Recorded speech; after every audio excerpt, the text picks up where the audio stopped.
الحمد للہ رب العالمین والعاقبۃ للمتقین والصلاة والسلام علی سید الانبیاء والمرسلین والحمد للہ رب العالمین. قال اللہ تبارک و تعالی افلا یتدبرون القرآن ولو کان من عند غیر اللہ لوجدوا فیہ اختلافا کثیرا. قال اللہ تبارک و تعالی انا نحن نزلنا الذکر وانا لہ لحافظون. قال اللہ تبارک و تعالی وَلَقَدْ يَسَّرْنَا الْقُرْآنَ لِلذِّكْرِ فَهَلْ مِن مُدَّكِرٍ. صدق اللہ و مولانا العظیم.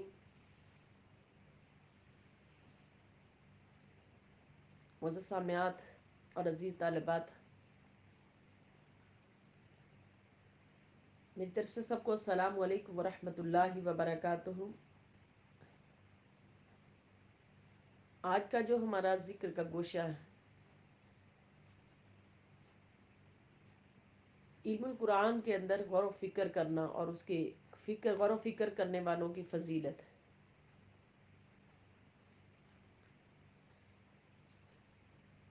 عزیز سامعات، میں نے آپ کے سامنے کلام رحمان سے 3 آیات بیان کی.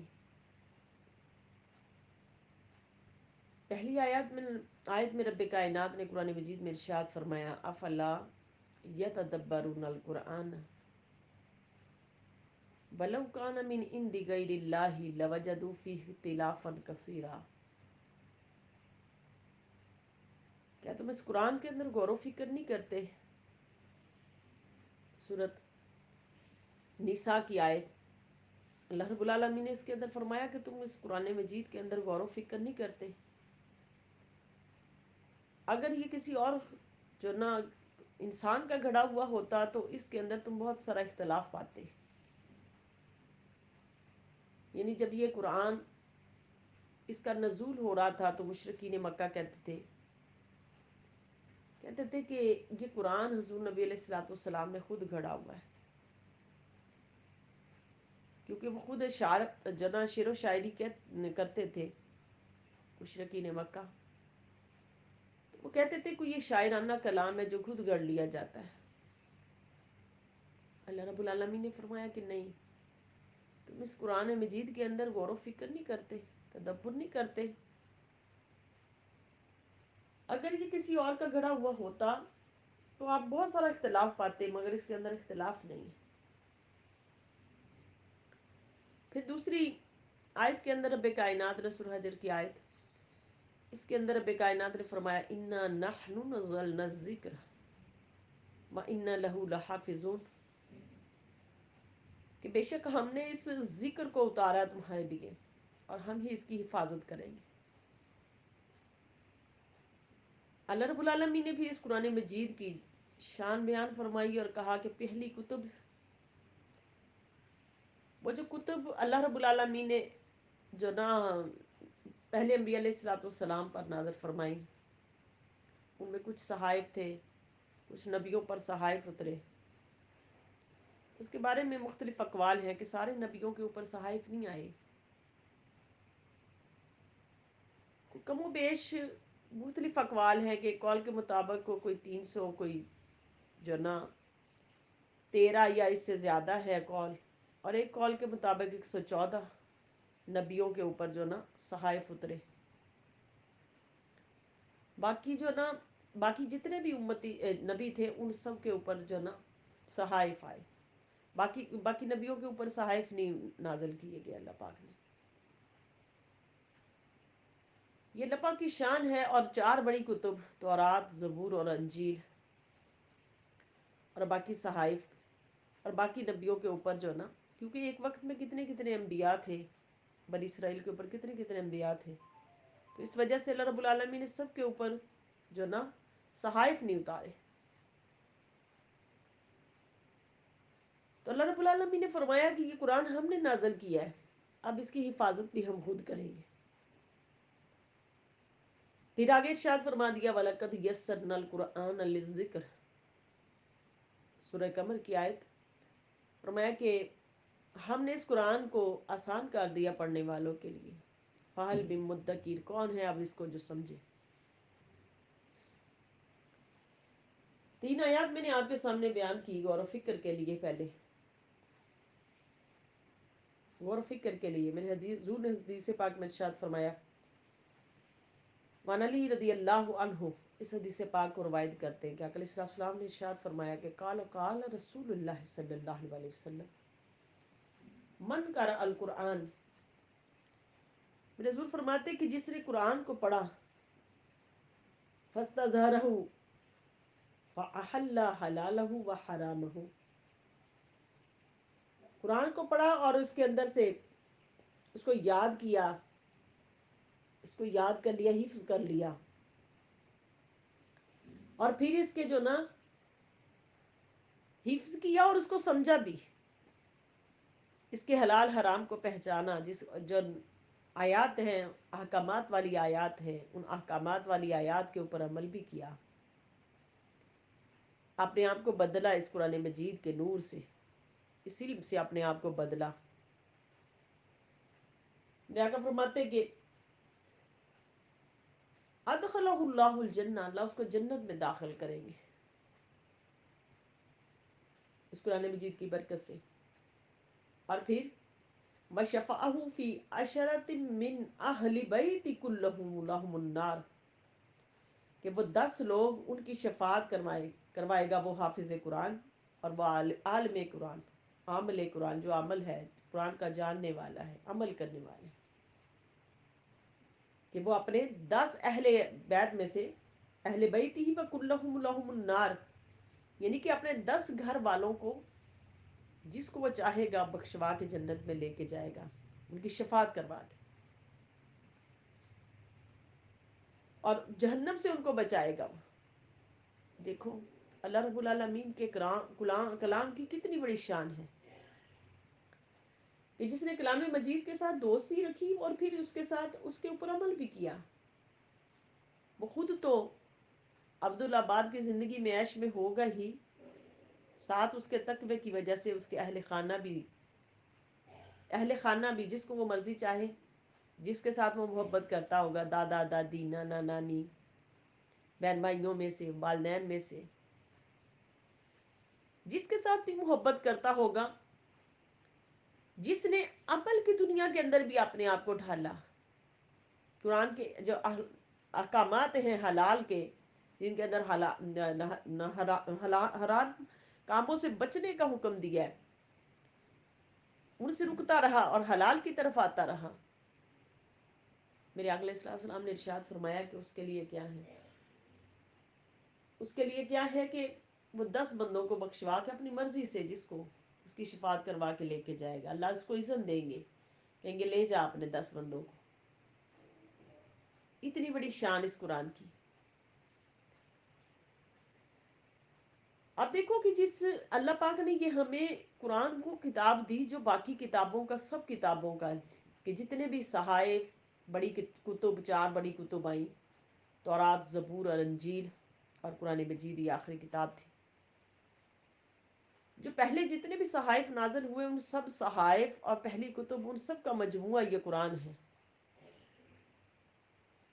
اللہ رب العالمین نے یہ ہمیں قرآن دیا، اور اس قرآن مجید میں رب کائنات نے پھر ہمیں جو نا مخاطب کرتے ہوئے ارشاد فرمایا کہ تم غور و فکر نہیں کرتے، افلا یتدبرون القرآن، اس قرآن کے اندر تم غور و فکر نہیں کرتے کہ میں نے قرآن مجید کے اندر تمہارے لیے کیا کیا جو فیوز و برکات رکھیں، کیا کیا فیوز و برکات رکھیں، تم کبھی غور و فکر نہیں اس قرآن کے اندر کرتے۔ اگر تم غور و فکر کرو، غور و فکر کرو، تو غور و فکر کر کے تم اپنی زندگی کو کامیابی کے ساتھ گزار سکتے ہو۔ آج میری سماعت عزیز طالبات، آج ہمارا المیہ یہ ہے، المیہ ہمارا یہ ہے کہ آج ہم اپنے بچوں کو عصری تعلیم تو دے رہے ہیں، لیکن عصری تعلیم کے ساتھ ہم اپنے بچوں کو، ہم اپنی نسلوں کو قرآن مجید کے احکامات نہیں سکھا رہے، اپنے بچوں کو حلال حرام کی پہچان نہیں دے رہے، جبکہ میرے حضور نے فرمایا کہ اس کلام مجید کے بندے کے اوپر 7 حق ہیں۔ ان میں سب سے پہلا حق کہ اس کو ایک اچھے طریقے سے تجوید کے ساتھ پڑھنا ہے، تجوید کے ساتھ پڑھنا ہے، جس کا ادب کرنا ہے، پھر اس کے ساتھ محبت کرنی، اس کے حلال حرام کو پہچان کے اس کے اوپر عمل کرنا ہے، اس کی تفقع لینی، تفقع لینی ہے۔ آج المیہ یہ ہے کہ ہم اپنے پہلے حق کو ہی بھول گئے۔ آج ہمارے معاشرے کے اندر، میں ادارے کے اندر ہوتی ہوں تو ادارے کے اندر میں نے بہنوں کو دیکھا، ایک بہن آئی، اس بچے کا ہم نے نا ایڈمیشن لیا، تو اس کی پہلی بچی بھی وہ نا ایڈمیشن لے کے جو نا یہاں سے گئی، تو وہ اس نے اٹھا لیا، اٹھا کے کہیں وہ کسی آنٹی کے پاس اس نے اس کو نا داخلہ لے دیا۔ اب اس آنٹی نے اس کو قرآن مجید تو پڑھا دیا، لیکن قرآن مجید پڑھانے کے بعد وہ بچی ہمارے پاس آئی دوسری بچی کو لے کے، بچی نے اس کا ٹیسٹ لیا، جو ہماری جو نا ٹیسٹ لینے والی بچی تھی اس نے ٹیسٹ لیا، ایڈمیشن لے رہی تھی، اور کچھ بچیاں اور بھی پاس بیٹھی ہوئی تھی، تو اور کہنے لگی کہ آپ ٹیسٹ دیں، سنائیں ذرا قرآن مجید۔ اس نے قرآن مجید جب سنایا تو وہ بچی کہنے لگی کہ باجی آپ کی بچی کا قرآن مجید میں اس کی تجوید نہیں ہے، اس کی تجوید نہیں ہے۔ کہنے لگی نہیں، میری بیٹی نے اتنا پیارا پڑھا ہے، تجوید میری بیٹی نے اتنا پیارا پڑھا ہے۔ انہوں نے کہا اچھا، انہوں نے اس کو سنا اور نہ کہنے لگی کہ دیکھو میری بیٹی نے تو اتنا خوبصورت قرآن مجید پڑھا ہے۔ وہ کہنے لگی بات یہ ہے میری بہن کہ اب تمہیں خود سمجھ نہیں ہے اور تم اپنی بیٹی کے لیے یہی کہے گی نا کہ میری بیٹی نے ایسے پڑھا ہے۔ آج ہمارا عالمیہ بھی اسی طرح کا ہے، یعنی کہ وہ جھگڑا کرنے لگ گئی کہ آپ میری بیٹی کے لیے یہ کہہ رہے ہیں کہ میری بیٹی نے قرآن مجید ایسے پڑھا ہے۔ یہ پہلا حق قرآن کا۔ کہنے لگی آپ ذرا ترنم سے پڑھ رہے ہو، میری بیٹی ذرا سیدھا پڑھ رہی ہے۔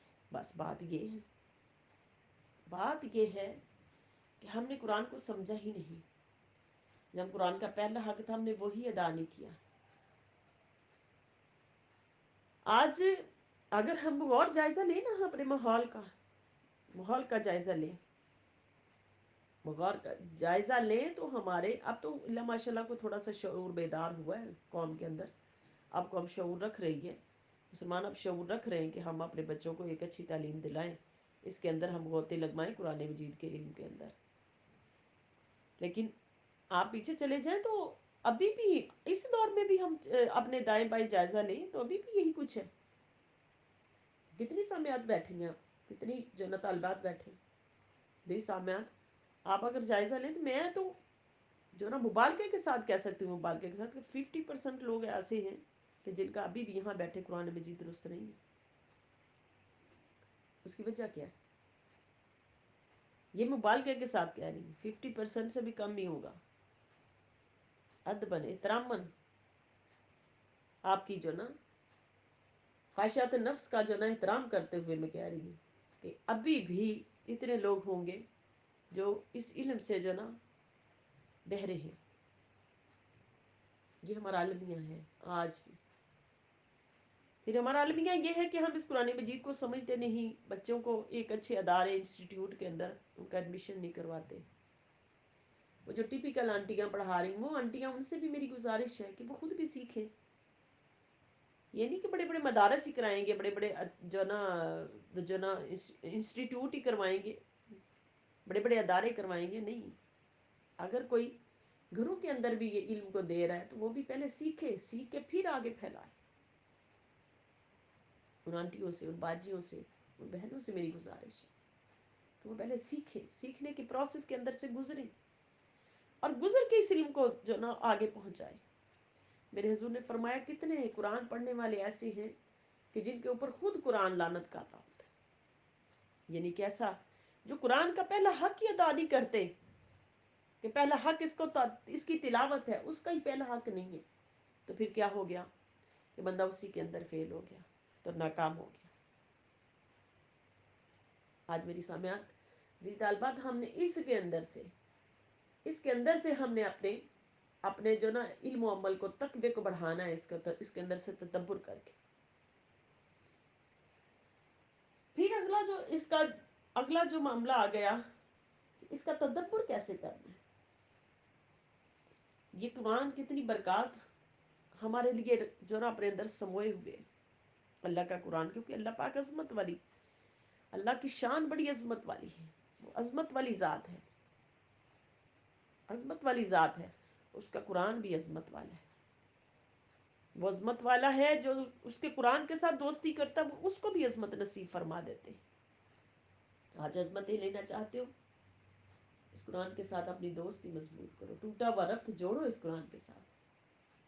ہر علم، جو بھی علم لینا چاہتے ہو، وہ سارے علوم اس کے اندر جو جمع ہے، تمام علوم کی ماں ہے. اللہ رب العالمین نے فرمایا ام القرآن ہے. یہ تمام، یعنی کہ لوح محفوظ ہے، یہ زمین کا لوح محفوظ ہے، ایک آسمان کا لوح محفوظ ہے، آسمان دنیا کا، جہاں پر سارے علوم جمع ہیں. اور اللہ پاک نے ان علوم کو جمع کر کے یہ زمین کا لوح محفوظ ہمیں دیا، اور کہا کہ اس کے اندر غور و فکر کرو، غور و فکر کرو. آؤ اس کے اوپر ہم ذرا تھوڑا سا غور و فکر کرتے ہیں. اللہ رب العالمین نے جو یہ قرآن مجید دیا، پہلے یہ اعراب کی صورت میں نہیں تھا، اعراب کے بغیر آیا. اعراب اس کے لگوائے حضرت علی رضی اللہ تعالیٰ عنہ. آئیے ذرا تھوڑا سا اس کے اعراب کے اوپر ہم اس کے اوپر ذرا غور و فکر کرتے ہیں. اللہ رب العالمین نے قرآن مجید میں سورہ مائدہ میں ارشاد فرمایا، یا ایھا الذین آمنوا اذا قمتم الی الصلاۃ فاغسلوا وجوہکم وایدیکم الی المرافق وامسحوا برؤوسکم وارجلکم الی الکعبین. یعنی کہ یہ وضو کے 4 فرائض کی آیتیں ہیں. اس کے اندر 4 فرضوں کا ذکر ہے. اس کے اندر وضو کے 4 فرائض ہیں جن کے بغیر وضو نہیں ہوتا. یہ چہرہ دھونا ہے، ہاتھوں کو کونیوں تک صاف کرنا ہے، دھونا ہے، اور سر کا مسح کرنا، یہ اس کے فرض کے اندر داخل ہے. اور چوتھا پاؤں کو دھونا ہے ٹخنوں تک. یہ 4 فرائض آ گئے. اللہ رب العالمین نے یہ 4 فرض وضو کے حکم دیا کہ جب تم نماز پڑھنے کے لیے کھڑے ہوتے ہو، قرآن پڑھنے لگتے ہو، اول تو باوضو رہا کریں، کوشش کریں باوضو رہیں، اور اپنے بچوں کو بھی باوضو رکھنے کی عادت ڈالیں. لیکن یہ قرآن میں ذکر ہے کہ تم اس طرح اپنے آپ کو طہارت کے اندر لے آؤ، پاکی کے اندر لے آؤ. یہ 4 فرائض کا قرآن مجید میں ذکر آ گیا. اب اللہ پاک نے فرمایا فغسلوا. فغسلوا صیغہ امر ہے. اگر امر پہ اللہ پاک نے اس کو حکم دے دیا کہ اب آپ اپنے اعضاؤں کو دھو لو، ان اعضاؤں کو پاک کر لو، صیغہ امر کے ساتھ. پھر ہم ماضی کے صیغے کے ساتھ آتے ہیں اس کے اوپر. ماضی غسل ہے اور مضارع یغسل ہے.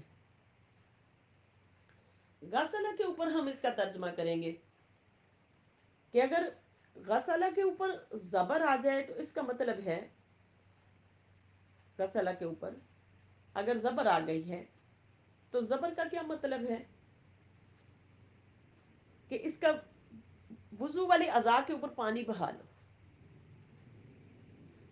پانی بہا لو ان اعضاؤں کے اوپر، اور سر کے اوپر جو نا ہاتھ پھیر لو، مسح کے ساتھ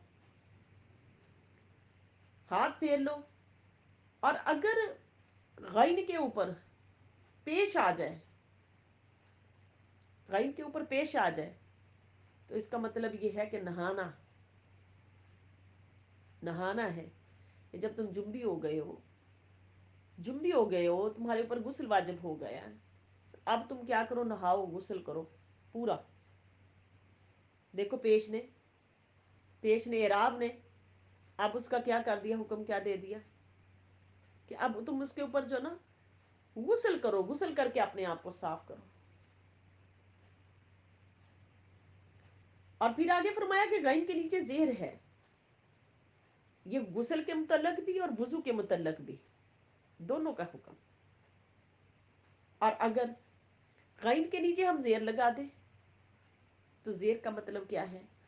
زیر کا مطلب ہے کہ پھر اچھی طرح صابن بھی لگا کریں، یعنی کہ مل کے صاف کریں صابن لگا کے. اب اس دور میں ہمارے پاس صابن ہے، صابن کی سہولت ہے. پہلے لوگ صابن یوز نہیں کرتے تھے، مختلف طریقوں سے دودھ سے نہاتے تھے، ایسی چیزوں سے وہ اپنے جسم کو صاف کرتے تھے، لسی سے نہا لیتے تھے، ان چیزوں سے سر کو دھوتے تھے. لیکن اب ہمارے لیے صابن کی اور یہ شیمپو وغیرہ کی سہولیات ہیں. تو ان کے لیے کیا کہا کہ ان سے لگا کہ اپنے ہاتھوں کو اچھی طرح مل مل کے صاف کر لو، اپنے جسم کو مل مل کے صاف کر لو. دیکھو اب غین کے اوپر زبر آئی تو اس کا مطلب کیا آ گیا؟ پانی بہانا. اگر غین کے اوپر پیش آ گئی تو کیا ہے کہ نہانا. نہانا ہے اس کو، یعنی پانی بہانا نہیں، اس کو اچھی طرح اس کے اوپر ہاتھ بھی ملنا ہے، نہانا، پانی بہانا ہے، وہاں تک پہنچانا ہے پانی پورے پورے اعضاء تک. اگر وضو ہے تو وضو کے پورے اعضاء ہونے، اگر غسل فرض ہو گیا تو پورے غسل کے اوپر، غسل کے اوپر یعنی کہ پورے پورے جسم کے اوپر پانی کو اچھی طرح جو نا ڈالنا ہے. اور غین کے نیچے اگر زیر آ گئی تو پھر کیا؟ مل مل کے بھی صاف کرنا ہے. اب دیکھو قرآن کے اندر غوطہ لگایا نا اہل اللہ نے، جب غوطہ لگایا تو انہوں نے زبر کا اور معنی کیا. زبر سے بھی انہوں نے جو نا مسئلے کو اخذ کیا، زیر سے بھی انہوں نے جو نا مسئلے کو اخذ کیا، اور پیش سے بھی انہوں نے مسئلے کو اخذ کیا. آئیے یہ تو ہے زبر زیر کا معنی.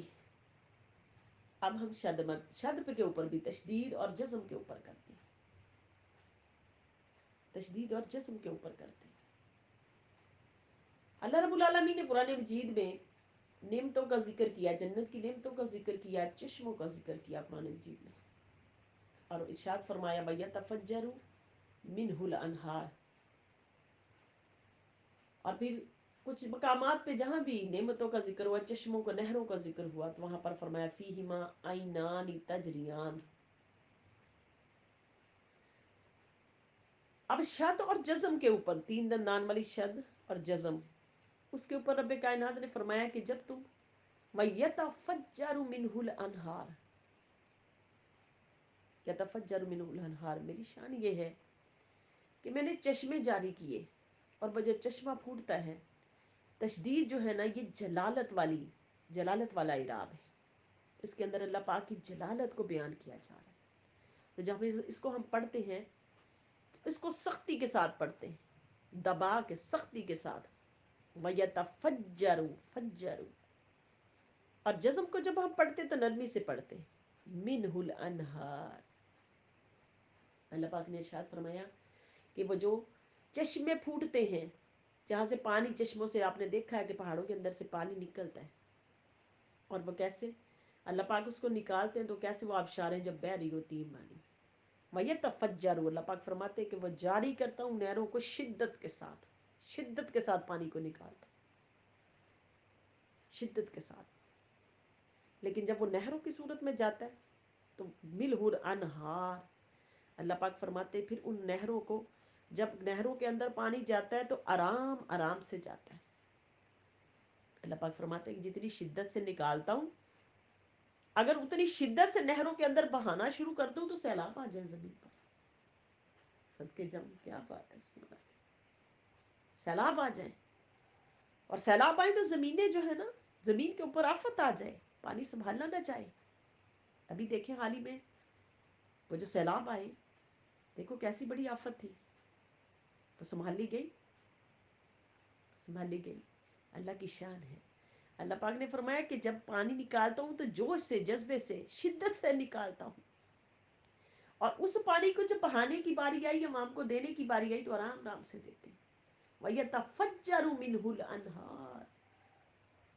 وہ چشمے جاری ہوئے، جوش سے، جوش سے پانی نکلا. لیکن عوام کو جتنا دینا مقصود تھا، آرام آرام سے نہروں کے اندر دیکھا، آرام آرام سے پانی جا رہا، آرام آرام سے پانی جا رہا.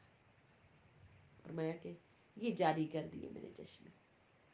دیکھو اب شد کے اندر بھی رب کائنات نے اپنی حکمت رکھی، اپنی جلالت رکھی، ایک ترجمہ رکھا، اور جزم کے اندر بھی رکھ دیا. اہل اللہ نے غوطہ لگایا تو شد کے اوپر بھی غوطہ لگایا، شد کا بھی ترجمہ کیا.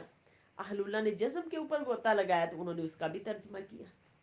اس کے اندر سے بھی قرآن مجید سے فیوز و برکات لیے. اب آئیے حروف تہجی کے اوپر. حروف تہجی